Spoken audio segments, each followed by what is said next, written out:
믿음의 사람 두 번째 시간입니다. 21년 7월 7일 2차 연단일 때는 민간인으로서 전쟁에 참여한 것과 같고 프로페셔널하지 않다는 거죠.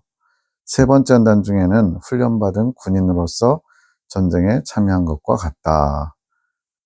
그래서 이거를 이스라엘 백성들의 광야 여정에 보면 하나님께서 시내산에서 성막을 만드신 후에 성막을 중심으로 12지파가 또 이렇게 세 지파씩 둘러싸거든요. 그러고 이동할 때는 앞뒤로 6지파씩 나눠지고 이러면서 군대라고 주님이 부르셔요. 나의 군대, 하나님의 군대. 즉 어느 정도 규모를 좀 갖췄다는 거죠. 이것처럼 두 번째 연단을 받을 때는 아직 군대라고 불리기에는 민망한, 그래서 아말렉이 뒤를 칠 때도 제대로 된 병장기가 없죠. 그냥 겨우겨우 좀 탈취하거나 그렇게 만들어지는 걸 텐데, 민간인처럼 아직 제대로 훈련받지 못한 모습이기 때문에 두 번째 연단은 민간인으로서 전쟁에 참여. 우리로 말하면 군대 갔다 와서 예비군들도 있고 막 그러지만 민방이라고 그러죠. 나이가 더 먹으면. 이런 것처럼 아직 그 프로페셔널 상태가 아니라는 거예요. 세 번째 연단 중에는 훈련받은 군인, 두 번째 연단 마치고 세 번째 연단에 들어갈 때까지 믿음의 훈련을 받고 나서 영적 싸움을 제대로 하는 거죠. 세 번째 연단은 훈련받은 군인으로서 전쟁에 참여하는 것과 같다. 22년 7월 26일 영적 싸움에 대한 대화를 하고 있었는데, 그때 주님이 뭐라고 하시냐면 2차 연단은 전쟁의 맛을 보는 것이고 세 번째 연단은 전쟁의 실전이다. 기본적으로 훈련소에서 훈련받은 거, 요즘은 4주인가 그런데 4주 동안 훈련받는다고 뭐 이렇게 전쟁에 능숙하게 베테랑으로 대처하지 못하잖아요. 그래서 맛을 보는 단계, 즉 훈련소에 있는 훈련병들처럼 2등병보다 못한, 짝대기 하나보다 못한 그런 모습을 보여주는 거죠. 그래서 전쟁의 맛을 본다. 세 번째 연단은 실전, 어느 정도 잘 훈련받아서 영적으로 싸울 수 있는 상태가 됐기 때문에 실전과 같은 전쟁을 치르는 거죠.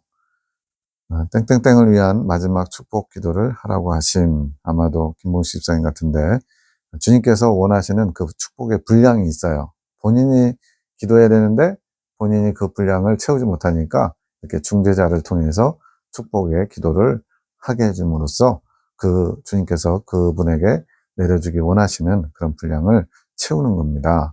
그래서 우리가 부모가 자녀를 위해서 축복 기도하는 게 얼마나 중요한지를 또 한번 알 수가 있죠. 당신의 큰아들을 기억하옵소서. 항상 기억하고 있지. 땡땡땡에게 나를 좀 기억해달라고 해라. 지금 큰아들을 기억해달라고 아내 되시는 송 원장님이 기도했더니 주님이 나는 걔를 항상 기억해. 근데 그 아이는 나를 기억하지 않는구나. 우리는 이런 것을 짝사랑이라고 표현하죠. 한쪽은 계속 그 사람을 막 몰입하는데 상대방은 시큰둥한 거. 그를 축복하소서. 그의 생각의 태를 축복하소서.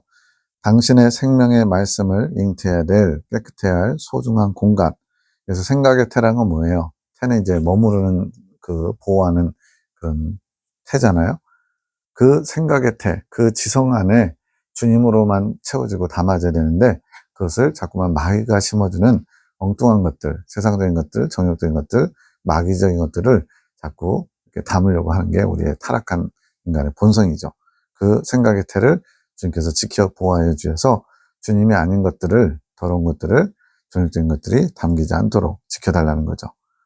이렇게 당신의 생명의 말씀을 잉태하고 또 깨끗해야 될 소중한 공간을 당신의 축복으로 불순물이 빠져나가게 하소서. 지성의 연단을 받아야 됩니다. 성령께서 일하실 재료가 없다고 하신 것은 깨끗함을 입어가야 할 생각의 태에 말씀을 깨달음으로 이루어지기 때문에. 자, 성령께서 일하시는 재료가 뭐냐? 바로 진리, 말씀이라는 거예요. 앞선 영상에서 2000년 전에 초대교회 때 주신 말씀들이 오늘날까지 우리에게 살아운동력이 있는 말씀이 되려면 반드시 성령의 빛의 조명이 필요하다고 그랬죠. 원저자이신 성령께서 빛으로 조명해 주셔야 그 말씀이 살아운동력 있는 권능의 말씀이 되는 거예요. 근데 재료 자체가 없어요. 진리가 없어요. 아는 게 없어요. 그러면 성령께서도 일하시기 어렵다는 거죠. 지성에 채워지는 말씀을 성령께서 운행하셔서 깨닫게 하시는 것, 이게 살아운동력 있는 말씀이 되게 하는 거죠. 이것이 생명의 말씀의 떡과 생명수가 되는 주님의 보혈이 함께 작용하는 거. 네. 그러니까 진리와 성령, 말씀과 기도, 여기서 예수님의 생명인 떡, 그리고 생명수, 보혈, 이게 서로 같이 쌍을 이루어야 온전해지는 거예요. 주님의 보혈이 함께 작용해서 해갈이 이루어짐으로 깨끗해져 가는 것. 진리와 성령이 함께 역사하셔야만 생각의 태, 또 우리가 나아가는 이긴 자의 길, 그 믿음의 길이 주님의 것으로 변화되고 채워질 수 있다는 겁니다. 땡땡땡에게 다시 주신 처방전, 사경에 가라. 이제 이 당시에 1년에 2차례 있는 여름과 겨울에 있는 사경에 가서 주님이 주신 말씀들을 담아라. 생각의 태, 진리를 담아야 그 진리를 가지고 성령께서 일하실 수 있다. 이렇게 처방전을 내려주신 거죠. 핵심 진리를 들어라. 이 핵심 진리가 성경의 기본 베이스, 뼈대가 되는 말씀. 뼈대가 있어야 살을 붙이잖아요. 이제 이 예레미야 기도를 통해서 주신 창조계시의 말씀은 그 뼈대 위에 붙이는 살과 같은 말씀이라고 말씀하셨어요. 예, 김 집사님은 말씀에 기본이 없다 하심. 이 기본을 꼭 갖추어야 함. 뼈대 없이 살만 붙이면 금방 흐물흐물해지고 제대로 세울 수도 없죠. 그렇지 않고는 기본의 말씀이 정돈되지 않으면 이긴 자를 이룰 수 없다. 믿음의 완성을 이룰 수 없다.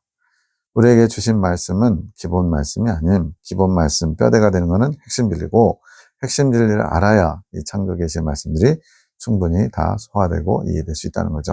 완성을 이룰 말씀. 핵심 진리가 먼저 기본 베이스가 되고 거기에 이제 살을 붙여서 조화를 이루면 그것이 이제 말씀이 완성되는 거예요. 뼈대 위에 살이 되는 말씀. 말씀과 기도로 거룩함을 이루는 것. 핵심 진리만 가지고도 안 되고 창조 계시만도 가지고 안 되고 두 가지 다 취해야 된다는 얘기예요. 말씀, 핵심 진리와 하늘 군대 기도를 통해서 주시는 말씀. 둘 다 말씀인데 어떻게 보면 이 말씀, 이거는 이제 지금 현재 적용되는 각자에게 적용되는 살아 운동에 있는 말씀이죠. 그게 뭘 통해서 이루어지냐면 이 하늘 군대가 주님의 뜻을 받들어 성령의 이끄심에 따라 순종함으로써 받는 말씀들이에요. 그래서 성령의 조명이 바로 이 기도를 통해서 이루어진다는 거예요. 핵심 진리는 생명과와 같고 하늘 군대를 통해서 주신 말씀들은 생명수와 같은 것. 생명과와 생명수. 예수님의 살, 떡, 피, 보혈. 살과 피. 살과 피를 먹고 마시지 아니하면 나와 아무 상관이 없다 말씀하셨죠. 그런 원리인 거예요. 크게 볼 때 이렇게 작용되어 조합을 이루게 하시는 것. 핵심 진리를 모르면 하늘 군대의 말씀의 핵심도 온전히 알 수 없음. 왜냐하면 그 기본 베이스를 바탕으로 창조 계시를 주신 것이기 때문에 주님의 말씀을 기본도 모르면서 이런 핵심 진리도 잘 모르면서 이긴 자가 되기를 바라는 것은 도둑놈 욕심, 도둑놈 심보다 이런 얘기하죠. 욕심이라고 하심. 그러니까 그것 자체가 없으면 주님이 뭘 이루어주고 싶어도 주고 싶어도 받을 수가 없는 거예요. 믿음, 큰 믿음, 이긴 자의 믿음은 믿음으로 쟁취해 가는 것. 앞에 있는 믿음은 큰 믿음이고요. 뒤에 믿음으로 쟁취한다 할 때 이 믿음은 작은 믿음. 믿음의 아들로 태어나는 거. 이때 작은 믿음을 가지고 요 믿음을 사용해서 나중에 큰 지혜를 받게 되고 그 큰 지혜가 큰 믿음에 이르게 한다. 이거는 이제 다른 영상에 설명이 잘 나와 있습니다.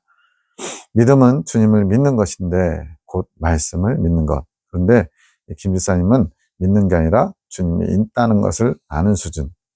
안다는 것과 믿는 것의 차이는 뭐예요? 아는 것이 내 것이 되어야 내 안에 역사하시는 성령님의 실체를 경험하고 그것을 온전히 받아들여야 그것이 믿음이 작용하는 거거든요. 적은 믿음, 앞선 영상에서 잠깐 설명했습니다. 두 번째 연단 마치기 전까지는 적은 믿음이에요. 함량 미달, 분량이 안 되는 거죠. 그리고는 이제 두 번째 연단 마치고 믿음의 아들로 태어나면 작은 믿음을 갖게 돼요. 성막에서 율법 선포. 그리고 나서 이제 작은 믿음을 광야에서 사용해서 아론의 쌍난지팡이를 지나서 큰 믿음에 이르게 되는 거죠. 작은 믿음까지는 주님의 믿음의 기준에 미달. 즉, 두 번째 연단까지는 주님이 원하시는 기준도 못 미치는 거예요. 겨자씨만한 믿음이 안 되는 거죠. 너희가 겨자씨만한 믿음만 있으면 이 산더러 저 바다에 빠져라 하면 그대로 된다 그랬죠. 이 겨자씨만한 믿음이 작은 믿음인데 이 작은 믿음에 아직 이르지 못한 게 적은 믿음이라는 거죠. 작은 믿음도 갖지 못한 자. 작은 지혜란 뭐냐? 성막에서 율법 선포하는 거. 그리고 작은 믿음이란 가나안 정탐. 네. 이렇게 신의 산 하나님의 강림, 성막에서 율법 선포, 가나안 땅 정탐. 이게 이제 두 번째 날 마치고 쭉 복이 이어지거든요.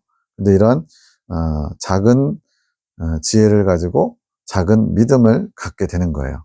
그리고 이제 큰 지혜, 아론의 쌍난 지팡이를 가지고 이제 큰 믿음, 이긴 자가 되는 것이고요. 지혜가 먼저 그 지혜를 활용해서 믿음을 갖게 되는데, 그래서 이 지혜는 주님을 아는 것, 주님의 마음을 아는 것이라고 또 설명하고 있습니다. 이 작은 믿음을 언제 받느냐? 가나안 땅 정탐. 제가 성막에서 율법 선포를 자꾸 얘기했던 것 같은데, 정확하게는 성막에서 율법 선포는 작은 지혜고요. 그 이후에 가나안 땅 정탐을 통해서 작은 믿음. 왜냐하면 주님을 보는 거거든요. 주님을 경험적으로 만난 거예요. 그래서 작은 믿음을 갖게 됩니다. 그런데 사생아는 이 성막의 율법 선포 단계에서 작은 지혜를 받는 것을 거부했다. 본인이 이것을 인식하지 못하죠. 이런 진리를 갖고 있지 못해요. 그런데 그 영이 그것을 거부하는 거예요. 그래가지고 난 더 이상 성장하기를 원치 않습니다. 이대로가 좋습니다. 베드로가 이제 변화산 사건에서 여기가 좋사오니 하면서 초막을 짓고 거기 머무르자고 그러죠. 바로 그런 모습인 거예요. 더 나아가야 되는데 나아가기를 거부하고 여기가 좋사오니 하면서 안주하려고 하는 거죠. 그렇게 작은 지혜 받기를 거부하고 더 이상 성장을 이룰 수 없는 그런 사람들이 사생아라 표현하는 겁니다. 지혜를 가짐으로써, 이 지혜를 가지려면 어떻게 되냐? 원함으로써 예수님을 원하는 것, 성령님과 동행하길 원하는 것, 성령님의 이끄심을 받기를 원하는 것, 이런 것을 통해 주님께서 주시는 게 지혜라는 거예요. 그래서 그 지혜를 활용해서 믿음을 얻게 된다. 자, 믿음의 훈련이 이제 시작됩니다. 가나안 땅 정탐 이후에 믿음의 훈련이 바로 두 번째 연단 과정을 마치고 세 번째 연단 들어가기 전까지 이제 가나안 정탐 이후에 믿음의 훈련이 시작돼요. 우리로 말하면 이제 군대 훈련소에서 훈련받는 거랑 같은 거죠. 이러면서 믿음의 싸움을 싸우는 때가 언제냐? 가나안 사람들에게 쫓김이 시작되는 때부터 믿음의 싸움이 시작됩니다. 자, 가나안 땅 정탐에서부터 믿음의 훈련이 시작돼서 가나안 사람들에게 쫓김의 과정은 믿음의 싸움을 이제 시작하는 거. 그러니까 훈련소를 이제 막 퇴소하는 거죠. 4주 훈련 받고 믿음의 싸움을 시작하는 거예요. 그래서 믿음의 싸움이 언제까지냐? 바로 세 번째 연단에 들어가는 가데스 무리바 생수를 마시기 전까지가 믿음의 싸움이에요. 그리고 세 번째 연단은 이제 그 믿음의 싸움을 어느 정도 다 잘 마치고 실전에 들어가서 백전백승. 예. 구약에 보면은 이제 대제사장 손자 비느하스가 12,000명을 거느리고 마지막 그 왕들과 싸울 때, 미디안 왕들과 싸울 때 한 명도 죽지 않고 다 살아났거든요. 그것처럼 완전한 승리를 세 번째 연단에서 거두게 됩니다. 이 믿음의 싸움을 가나안 사람들에게 쫓기면서부터 잘 받으면서 두 번째 연단 이후에 잘 싸운 사람들이 세 번째 연단까지도 들어갈 자격을 얻게 되는 거예요. 큰 지혜를 얻기 위한 싸움과 또 주님의 마음을 알아가는 믿음의 훈련이 시작되는 거. 제가 여기서도 지금 성경의 핵심 진리를 들어본 적이 없다 하시는 분들은 뭔 소리 하는지 못 알아들으실 거예요. 왜냐면 여기서 성막에서 율법 선포, 가나안 정탐, 가나안 사람들이 쫓김, 이게 다 구약의 이스라엘 백성들이 애굽에서 나와서 시내 산을 거쳐서 가나안 땅으로 가는 여정 가운데 있는 사건들인데 그 영적 성장론에서 이 부분들을 집중적으로 다루거든요. 그걸 바탕으로 해서 더 살을 붙여서 믿음의 훈련이 시작되는 게 뭐고 믿음의 싸움을 시작하는 게 뭐고 이렇게 지금 설명하고 있는 거거든요. 그래서 기본 뼈대가 되는 핵심 진리를 알아야 이 창조계시의 말씀들을 이해할 수 있다라고 표현하는 겁니다. 자, 큰 지혜는 뭐냐? 작은 믿음을 가지고 큰 믿음을 취해야 되는데 이 작은 믿음을 갖기 위해서는 작은 지혜가 필요하다고 했어요. 그리고 큰 믿음을 갖기 위해서는 큰 지혜가 필요합니다. 이 큰 지혜가 뭐냐? 성장 과정 중에 고라의 벽을 지나 아론의 쌍난 지팡이 때 성령의 권능을 손에 쥐게 되는 그런 일이 발생하는데 그때 큰 지혜를 갖게 되는 거예요. 이 큰 지혜를 가져야만 큰 믿음을 가질 수 있는 기본을 갖추게 되는 겁니다.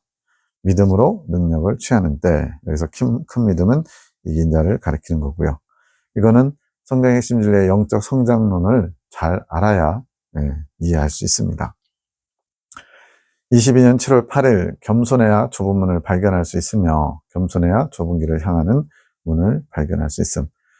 주님께서 좁은 문으로 들어가라. 그 문은 좁고 또 길이 협착하여서 찾는 이가 적다고 했죠.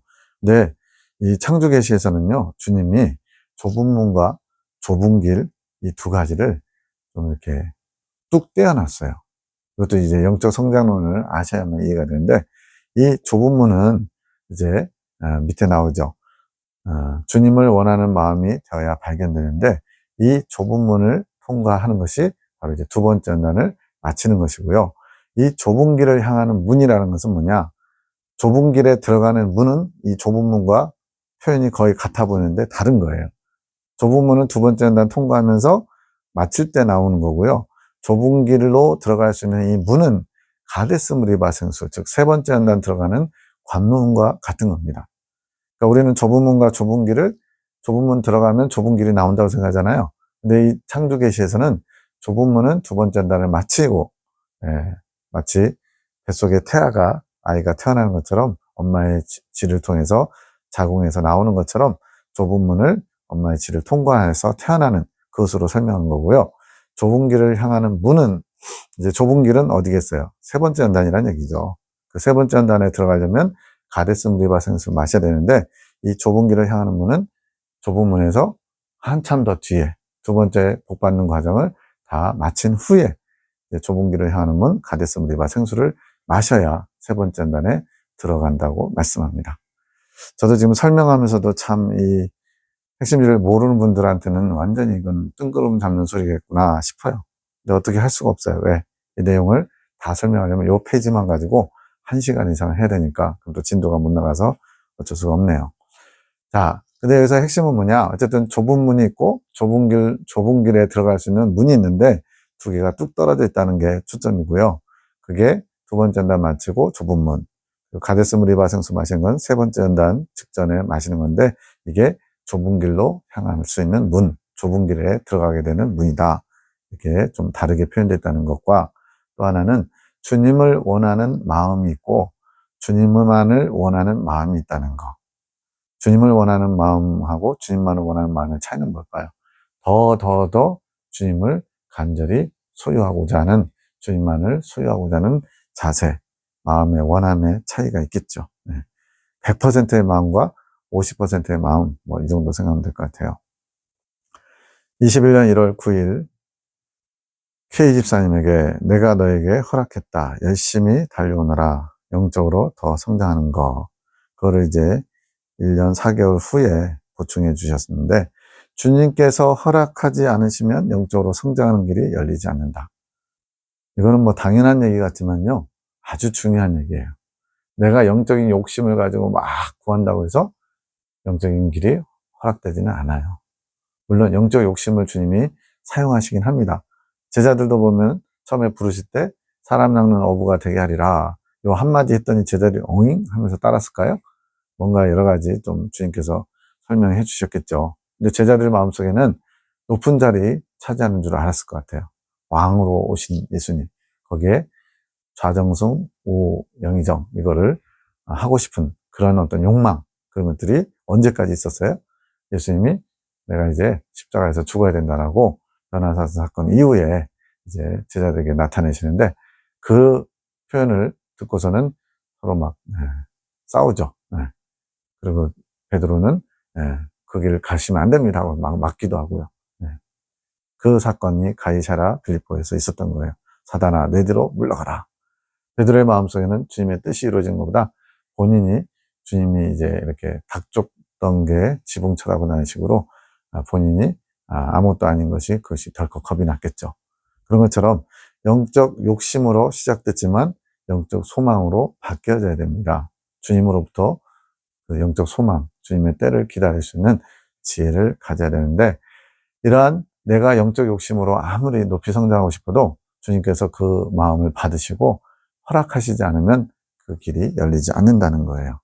즉 영적 욕심이 영적 소망으로 바뀌어야만 우리는 성장할 수 있는 겁니다. 22년 5월 26일 임재란 만나는 것이고 동행은 사귐이 있는 것. 어떤 남녀 간에 서로 처음 이렇게 누구 소개로 만나게 되면 일단 만나야죠. 소개팅 해야죠. 얼굴도 안 보고 옛날처럼 부모가 다 혼사 결정하고 이런 게 아니잖아요. 성령의 임재는 성령님이 내 안에 들어오신 것을 만나는 경험이 있어요. 그리고는 그 임재가 점이 선이 되는 것처럼 계속 이어지면 그게 동행이 되는 거죠. 이 동행을 통해 사귐이 있는 것이죠. 만남이 있어야 사귐이 시작되는 것이고 사귐, 동행을 통해서 만남이 계속 반복됨. 그래서 처음 이렇게 두 연인이 만나서 사랑에 빠지면 어떻게 돼요? 날마다 만나고 시간이 안 되면 밤새 통화하고 막 그러죠. 저도 그렇게 첫사랑에 푹 빠져본 경험이 있는데 이렇게 간절히 또 열렬히 시간만 나면 틈만 나면 그 대상을 생각하고 떠올리면서 행복해하고 주님과 이런 관계가 돼야 돼요. 성령님과 날마다 교제가 이루어져야 되는 거죠. 사랑하는 연인 사이에 매일 만나야 되는 것처럼 그 만남 속에서 사랑의 교감이 이루어짐. 22년 6월 21일 핵심 진리에서 핵심은 영적인 성장을 이루는 거. 영적 성장이 핵심이죠. 목표는 이긴 자. 성경에서의 핵심은 믿음이 자라는 것. 아니 성경의 핵심을 뽑아서 성경의 핵심 진리 했는데 두 개가 뭐 다르냐? 똑같아요. 똑같은데 관점이 좀 다른 겁니다. 영적인 성장, 그것도 연단받아서 싸워 이긴 자에 대한 그것이 핵심 진리에서는 강조되어 있고요. 이 성경의 핵심이 믿음이고 그 믿음의 여정에 대해서 창조 계시에서는 어떻게 하면 이 믿음이 자랄 수 있는가? 바로 믿음의 실체이신 성령님의 이끄심에 잘 따라가는 것이 믿음의 여정을 잘하는 것이다 라고 말씀하고 있는 거죠. 그래서 공선생님의 핵심 진리는 이긴 자 사상인데 마귀와 세상과 거칠고 산한 환경과 싸워서 이긴다. 그러다 보니까 아무래도 싸워서 이기려고 하는 자신의 의지가 좀 많이 강하게 표현되어 있는 거예요. 순종하는 의지 해가지고 우리 하늘군대에게 주시는 말씀의 핵심은 믿음의 사람. 여기서 믿음의 사람의 핵심이 뭐라고요? 성령님의 이끄심에 순종하는 사람이 믿음의 사람이고 결국에는 이제 믿음의 사람이 되는 것은 큰 믿음을 가진 자인데 믿음의 실체이신 성령님이 이제 내 안에 내주하시는 완전히 하나 된 것처럼 머무시는 거. 그게 천국을 침노하면서 가능하게 된다는 거죠. 믿음의 실체가 성령이시고 임재는 거하시는 건데 잠시 계시는 표현, 즉 임시적인 거예요. 계속 내주 머무르시는 게 아니고 상주죠, 상주. 상주가 아니라 잠시 계시다가 떠나실 수도 있어요. 믿음의 사람이란 성령의 내주하심, 즉 완전히 그 시민이 된 거죠. 미국 시민이 되고 뭐 서울 시민이 되는 것처럼 성령께서 내주하심, 떠나심이 없음. 언제 되느냐? 세 번째 날 막바지에 여호수아 안수 과정에서 성령이 내주하시죠. 내주하심이란 한 마음을 이뤘다는 것이고 마음이 하나 되음. 그리고 성령께서 이제 여기는 이제 내 방야하고 내 마음 안에 심령 안에 처소를 잡으세요. 바로 지성소로 들어가시는 겁니다. 아직 지성소에서 생명의 합의를 이룬 건 아니고요. 합일, 한 몸이란 뿌리 박힘, 섞여서 하나가 됨. 그 전에는 이제 두 개가 같이 이렇게 공존하는 것처럼 보여요. 근데 이제 하나가 되면 어떻게 돼요? 완전히 섞여가지고 둘로 분리할 수 없는 상태. 성령의 내주가 있고, 그 다음에 합의되어 있는 거예요. 근데 이제 핵심 진리에서는 공 선생님이 내주와 합일이 거의 동시에 이루어졌기 때문에 그렇게만 증거할 뿐입니다. 좀 차이가 있어요. 창조 계시하고 핵심 진리는 공 선생님의 그 성장 과정을 따라서 했기 때문에 핵심 진리에서는 이긴 자와 이긴 열매가 별 차이가 없어요. 그러나 이 성령의 이끄심을 따라 믿음의 여정으로 이끌받는 창조 계시에서는 성령의 내주가 있고 내주 합일이 있어요. 이 내주와 내주 합일 사이에 무슨 일이 발생하느냐? 가나안 땅 정복이 이루어지는 겁니다. 이거는 이제 워낙 어렵고 복잡하고 또 깊은 얘기라서 다른 영상들을 다 참고하셔야 이해할 수 있습니다. 성령의 이끄심을 따라가는 것과 이끌림을 받아가는 것은 차이가 있다. 말장난처럼 보이죠? 이끄심을 따라간다, 이끌림을 받는다. 한마디로 성령의 이끄심이라는 것은 직접적으로 성령님이 말씀하시고 영감으로 깨닫게 하시고 하실 수도 있지만 간접적인 것들도 있는 거예요. 환경을 통해서, 사람을 통해서 성령께서 뭘 원하시는지 알게 하시는 거, 이게 이끄심이고요. 이끌림을 받는 거는 성령님을 주목하고 집중하면서 직접적으로 성령님께 뭔가 음성을 듣고 또 가르침을 받아서 순종하는 것처럼, 그러니까 이끌림을 받는 게 훨씬 중요하죠. 이끄심을 받는 것은 간접적인 것도 포함되기 때문에 폭은 더 넓지만 정확한 거는 성령의 이끌림을 받는 게 중요한 거예요. 이끄심은 성령의 직접 이끄시는 음성이나 감동뿐 아니라 직접 이끄시는 이끌림도 포함된 거예요. 그러나 간접적인 방법으로 다른 사람이나 환경을 통해 주님의 길을 갈 수 있게 이끄시는 거. 이끌림을 받는다는 것은 다른 사람이나 환경이 아니라 성령께서 직접 말씀하심으로 이끌어 가시는 거. 그래서 앞에서 성령의 내주, 세 번째 한단 마치고 여호수아 안수 때 성령이 내주하시면 성령의 이끌림을 받을 수 있는 기본기를 확 갖추게 되는 거죠. 물론 그 전에도 성령의 이끌림 받을 수 있지만 굉장히 예민하게 성령님을 지목하고 집중하고 깨어있지 않으면 성령의 이끌림 받기가 어렵죠. 광야 성도의 한계입니다. 성경에 12 진주문이 있는 것처럼 주님께 이르는 길, 신인 하빌에 이르는 길이 12갈래의 길로 제시되어 있음. 즉 각자의 사명을 따라, 성향에 따라, 또 시대적인 것 차이에 따라서 주님이 다양한 방법으로 주님과의 합일에 이르게 하신다는 거예요. 각자의 사명을 따라 성령의 이끄심으로 찾아가는 것. 그래서 천국은 침노하는 것이죠. 22년 6월 27일 주님을 아는 것으로 출애굽이 되고 믿음을 얻기 위한 여정을 출발하게 되는 것. 주님을 안다는 건 뭐냐? 주님이 계신지, 주님이 살아계신 하나님인지 모르고 있었던 거예요. 아예 그냥 관심도 없었던 거죠. 그러다가 이제, 주님이 정말 살아계시구나, 존재하시는구나, 이걸 깨닫는 거죠. 두 번째 연단은 주님이 계신 것을 믿는 것에 대한 훈련. 앞에서는 아는 것이었는데 이제 믿는 것이에요. 믿는다는 건 뭐예요? 그 주님이 나하고 어떤 관계인지, 주님이 내게 뭘 원하시는지, 나와의 관계가 많이 형성되는 거죠. 그전에도 이제 어느 정도 되지만 좀 더 구체적으로 또 직접적으로 주님에 대해서 좀 더 경험하게 되는 거죠. 즉 체험적인 주님을 조금 만나는 거예요. 그러나 맛보기 정도 수준이죠. 훈련이 끝나면서 작은 믿음을 얻게 된 이게 믿음의 칭의, 이신칭이라고 그러는데 아브라함이 하나님을 믿으니 그 믿음을 의로 여기셨다. 이신칭이거든요.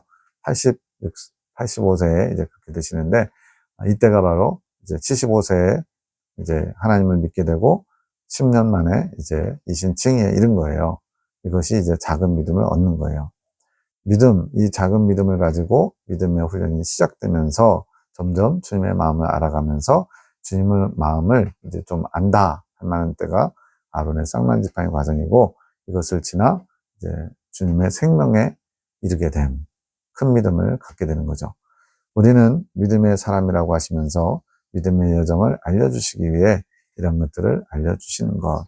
지금 이게 송원자님이 받으시는 거지만 송원자님이 이렇게 이걸 정리할 만한 신학을 하시거나 아주 뭐 성경에 도통하거나 이런 분이 아니에요. 그냥 받아쓰기 하듯이 주님께 받는 거예요. 지금에 와서는 이제 3년이 지난 지금은 그 주신 것들을 이제 다 정리되고 깊은 것까지 알아보지만 이 당시만 해도 다 알고서 받는다기보다는 일단 주님이 알려주시니까 받는 쪽으로 이렇게 적는 거죠. 그러다 이제 하나하나 더 열어주시고 깨닫게 하시는 거예요.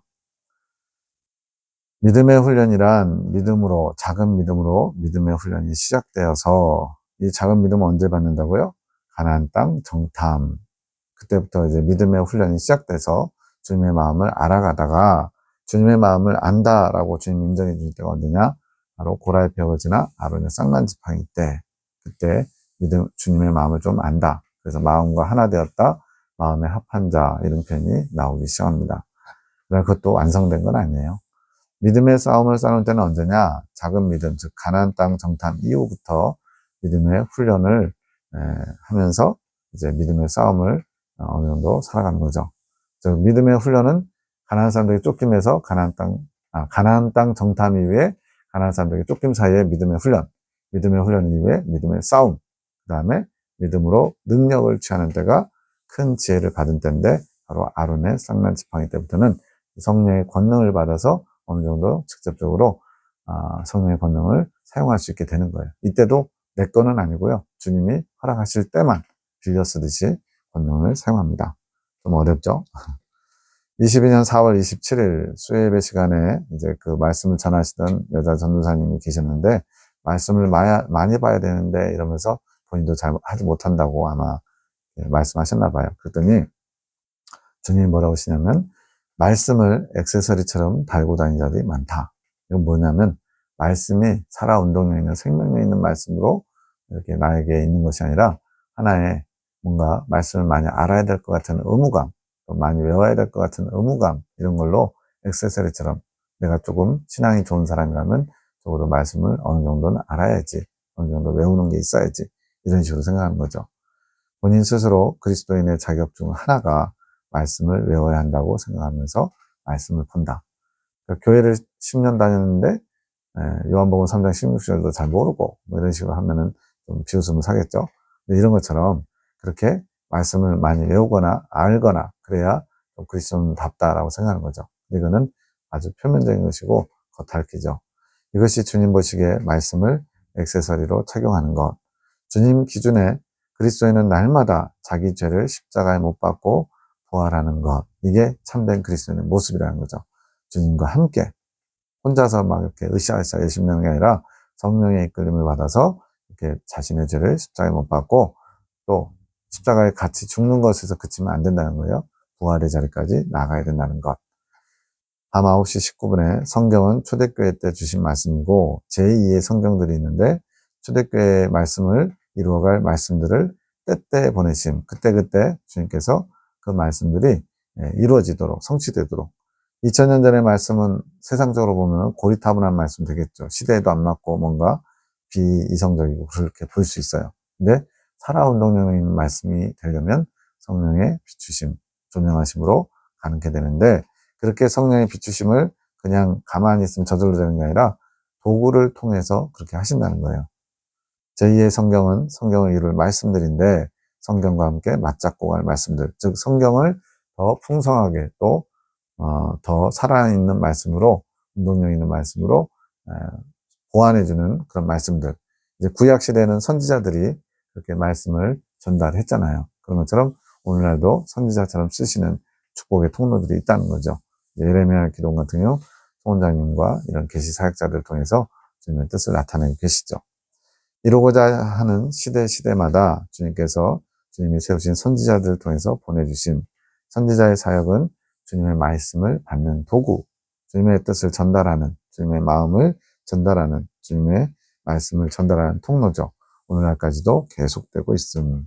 근데 이제 문제는 이 선지자들이 자기 생각을 섞어가지고, 자기 욕심을 섞어가지고, 주님의 뜻을 왜곡하고 변질하고 또 잘 모르면서 아는 것처럼 이렇게 포장하고 이러면서 많은 문제를 야기했죠. 그러다 보니까 오늘날은 이제 계시는 참고용 이런 식으로 전락하고 말았죠.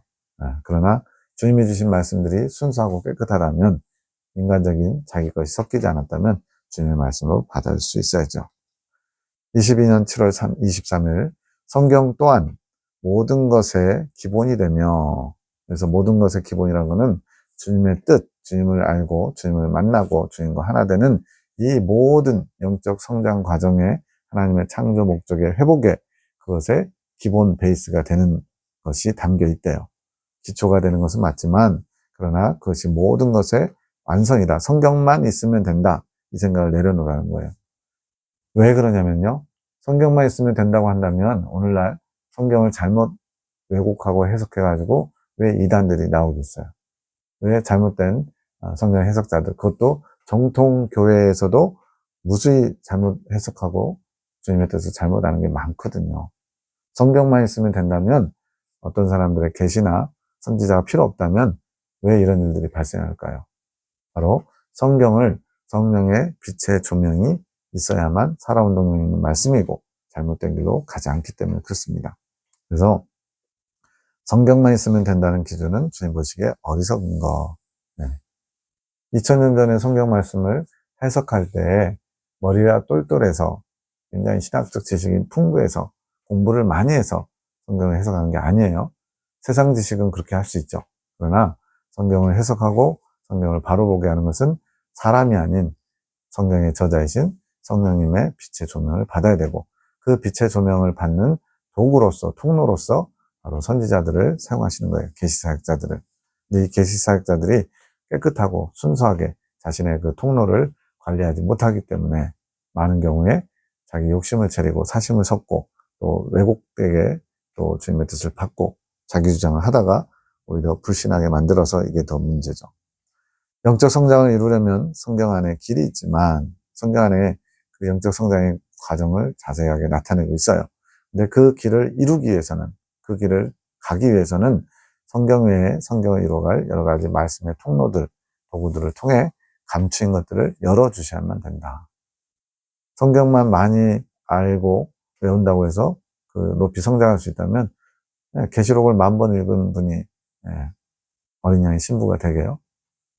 이성모 목사님인가 누군가는 성경을 10,000번 봤다는데 계시록을 찰스 스펄전 목사님도 많이 보고 그런다고 해서 그분들이 계시록을 잘 해석할 수 있는 건 아니잖아요. 왜 그러냐면 성령의 조명하심 또 그때 주님께서 그 뜻을 나타내실 뜻이 있느냐 이런 것들이 중요한 거죠. 겸손하지 않으면 그 감추인 것들을 열 수 없음. 그래서 겸손이란 건 자기 생각, 자기 뜻 다 내려놓고 성령님께 맡기는 거죠. 주님께서 알려주신 것만 전달하려고 하는 자세, 순종하는 자세, 종의 자세, 이게 겸손이에요. 봉해 놓았기 때문에 열 수 없다고 표현하신 것이고 주님의 허락이 아니면 아무도 열 수 없음. 억지로 열려고 하다가 베드로가 분명하게 말씀하잖아요. 하나님의 말씀을 사사로이 풀 것이 아니라 어렵다.